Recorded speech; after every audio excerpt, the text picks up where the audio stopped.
With the 43rd pick in the 2020 NFL Draft, the Chicago Bears selected Cole Kmet out of Notre Dame to provide them with a long-term piece for the offense at tight end. Coming off of a productive junior season that saw him attain 43 receptions for 515 yards and 6 touchdowns, Kmet was widely considered to be the top tight end prospect in this past year's draft class. It's clear that by investing a high pick on Kmet in the second round, that Ryan Pace, Matt Nagy, and the Bears organization as a whole view the local product highly as a potential solution to their woes at the tight end position over the years, which manifested with a dismal 2019 campaign. But what should our realistic expectations be for Cole Kmet? For my latest film study, I try to answer this question with a quick breakdown of his strengths, weaknesses, as well as what my outlook is for Kmet for 2020 and beyond. Let's start with the strengths of Kmet's game, which will have to start with his physical profile. Kmet certainly looks the part of your quintessential tight end. At 6'6", 260 pounds, Kmet has a well-built frame that perfectly suits the tight end position at the NFL level. He carries his weight very well and moves naturally enough to handle everything that will be asked of him within Matt Nagy's offense. This leads me to his athleticism, which is solid considering that physical profile as previously stated. Kmet has good speed in a straight line and moves with a nice general sense of fluidity both in the run and passing game. This gives Kmet the positional versatility to do more than that of a traditional inline tight end, as he can line up in the slot, isolated out wide, or in the backfield as an H-back. When you combine these physical traits with Kmet's toughness and competitiveness, you get probably the most fun aspect of Kmet's game when watching him on film, which is his ability to pick up yards after the catch. Get him the ball in space with some room to build up some speed, and Kmet turns into a human wrecking ball who is tough to tackle, and rarely goes down on first contact with a head of steam.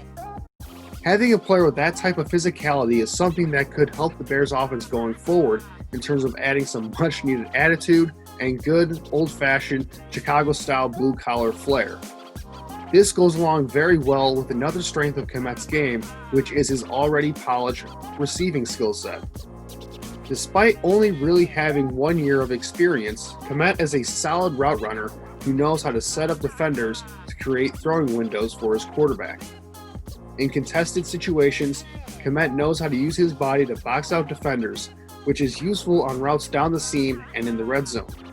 Against zone coverage, Kmet has a nice feel for finding the openings in coverage, especially when the play breaks down and he has to improvise to get open. You can see here on this play versus Boston College, Kmet is running a sit-down route against cover 4 zone. Kmet does a good job of timing up when he's opening to the quarterback right as the linebacker commits to the receiver in the flat, and settles in the opening that is created as a result to get the first down. Overall, Kmet is a very reliable target over the middle of the field who projects well as a safety blanket within the offense. This, however, leads me to Kmet's weaknesses, which of course starts with the fact that Kmet is not an overly explosive athlete, which would allow him to be a true mismatch weapon in the NFL passing game.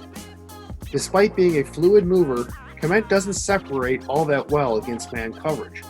This inability to separate hurts him in multiple aspects, especially given his tendency of not fully extending with his arms to catch the ball with his hands, as opposed to letting passes get into his body.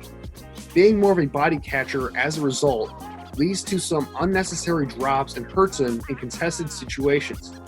He'll have to get better at using his size and frame to his advantage to go up and attack the catch point in traffic, as well as when going up against safeties and linebackers in general. Aside from the passing game, Kmet's blocking also needs a lot of work as well. Now, to be fair, Kmet has shown some ability to hold up in pass protection when going up against lesser edge rushers. This shouldn't be something he's asked to do often in the NFL, however, outside of providing chips and some help as a double team threat. Most of the issues for Kmet's blocking come in the run game. This isn't due to a lack of talent or effort, however, as there are many instances where Kmet puts it all together and looks like an extremely capable strong side blocker. You can see that here in this play versus Iowa State, where Kmet blows up the edge linebacker to create a huge hole for the running back to run through, which creates a big gain as a result. With that in mind, there are some technical errors that will need to be fixed in order for him to become a more effective and consistent run blocker in the future. Despite his frame, Kmet gets overpowered at the point of attack way too often. He needs to do a better job with his hand placement and staying low to drive block against stronger edge players.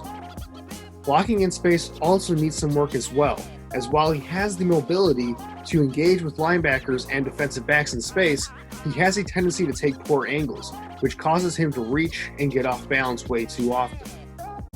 In many ways, Kmet resembles current Minnesota Viking tight end Kyle Rudolph. Like Kmet, Rudolph was drafted from Notre Dame, who, funny enough, was also selected with the 43rd overall pick. From a pure football perspective, Kmet and Rudolph share many similarities. While Rudolph isn't the flashy receiving weapon like many of the elite tight ends in the game, he is a solid contributor in the passing game that provides his offense with a reliable option over the middle of the field. Rudolph makes his presence known in the red zone, where he can use his large frame to shield himself away from defenders and create space for the quarterback to make the throw. Also similar to Kmet, Rudolph entered the NFL as a poor blocker, but has gotten better at that as his career has progressed, and has gotten to the point where the Vikings can rely on him to be a consistent part of their run block scheme. At a minimum, the hope is for Kmet to be similar in this regard, and if he can blaze a path as of that similar to Rudolph, I expect the Bears to be more than happy with their selection. When going over my expectations for Kmet for the 2020 season, it should be noted that the track record for rookie tight ends contributing right away is often very spotty, to be kind, with even the elite talents taking a few years to really develop. For reference, Travis Kelce, George Kittle, and Zach Ertz didn't really break out until 2 to 3 years into their respective careers. A recent example of this can also be seen with TJ Hawkinson, one of the best tight end prospects to come along in years, who had his shares of ups and downs as a rookie with only 32 receptions, 367 yards, and 2 touchdowns this past season. From a production standpoint, Kmet would be in good shape to replicate Dallas Goedert of the Philadelphia Eagles. Like Goddard, Kmet is expected to play second fiddle to an already established tight end as a rookie in the Y role in this offense, as opposed to the U position, which values a bigger receiver who can be moved all over the formation to determine coverages pre-snap. The Y role in Nagy's offense fits more of that traditional tight end mold of an inline player who can be a strong blocker in the run game, make plays down the seam, and provide a security blanket for the quarterback in the passing game over the short to intermediate parts of the field. In 2018 as a rookie, Goddard had 33 receptions for 334 yards and 4 touchdowns. If Kmet can replicate that production and be a reliable chain mover and red zone threat in 2020, that'll be a good sign for his upside and growth going forward.